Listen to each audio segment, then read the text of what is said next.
Zaheer Ahmed Baddopuri Lahore road staff. भैन 80 रुपये जोड़ी 100 रुपये जोड़ी बेचन। यही भैन कोई 400-500 रुपया फुलों का कमाई का भैन सारी दिहाड़ी है जी। 300-400 अपनी बचत निकलती, बाकी यदा खर्चा मुर्चा फुलों का निकल आता। मैंने उस्ताद जी 1.5-2 साल हो गए। भैन जी बैठ ही जाने रखते ही नहीं है, अंदर कारोबार ही कोई नहीं है।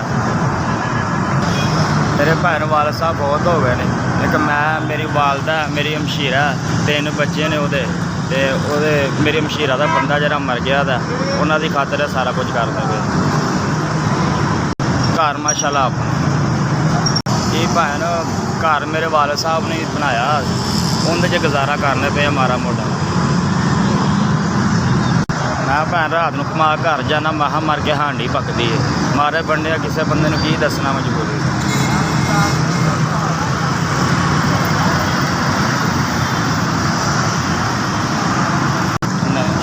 नहीं मोबाइल नहीं है, गरीब बंदे मोबाइल का खर्चा ही नहीं निकलता।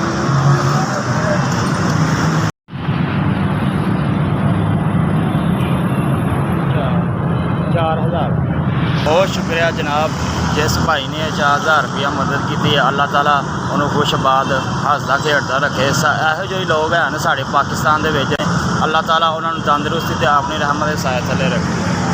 ਇਹੋ ਜਿਹੇ लोग हैं साढ़े गरीबों का साह निकलता पाया है। जिन्हें 4000 भेजा, अल्लाह ताला उन्हें जिंदगी देवे, सलामत रखे, खुशाबाद रखे। SVS बड़ी मेहरबानी।